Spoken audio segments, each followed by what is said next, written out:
Hi guys, it's day 54 of 100 days of 1% better. So again, let's just get into it because we have to record these videos and get this out somehow. So out of a gallon of water, we drank 2 out of 3 of these. On my last one, 3 for 3. Yay. We had green tea. Made myself a cup of green tea. We had vitamins, and we did spend time with prayer and God. The rosary and read the Bible, as well as read 5 pages of deep feeling. So what we journaled when we prayed was Job 8:11-22. This is what we journaled. So it talks about the fragility of sinful prosperity, which means that when we rely on wealth, power, and personal achievements as a source for our security, that is ultimately unstable. We should rather be encouraged to place our trust in God rather than worldly success. The consequences of wickedness, that God sees everything, the good, the bad, the wicked, and while the wicked may achieve things temporarily, justice prevails at the end. Repentance and restoration. Repentance means turning to God and saying, acknowledging that you sinned, that you're sorry. And when we get lost in sin and when our relationship with God is becoming weaker, when we seek forgiveness and turn away from sin, that's when God can give us healing and restoration.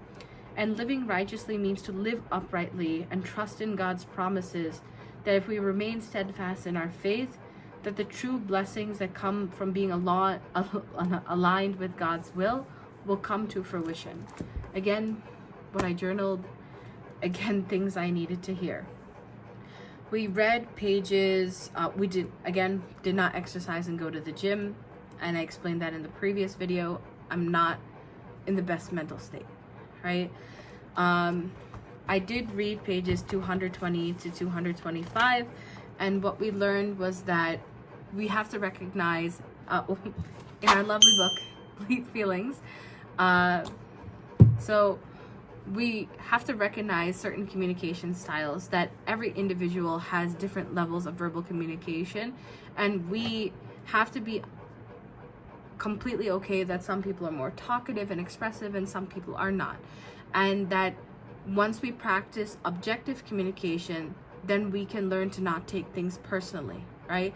And that can lead to more secure attachment. It can help us to understand nonverbal cues, verbal cues, and convey messages through body language and through what makes people comfortable. But you always have to remember that it's two-way street, because sometimes it's okay to tolerate silence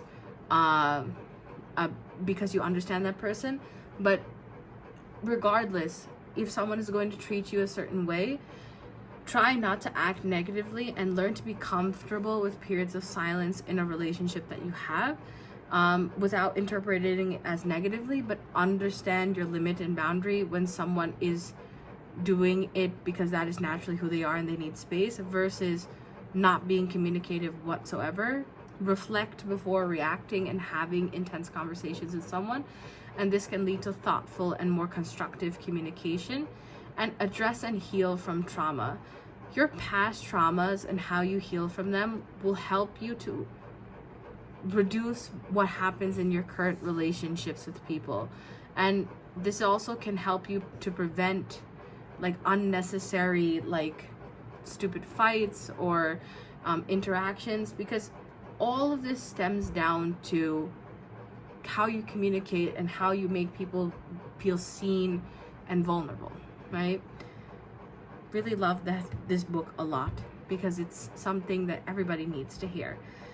Out of 10,000 steps, I also, as I mentioned, I do my skincare daily. Out of 10,000 steps, I did around 4,300. I burned about 200 calories, and I did meditate, so quite happy about that. But out of a total of 8 habits, we did 5, which is 60%. And we're pretty much going to maintain this for the next couple of days, because this is what I can do and it's completely okay, right? So that's pretty much it. At the end of every video, I like to say that the world is a better place because of you. Make sure that you live up to it, and I'll see you next time. Bye-bye.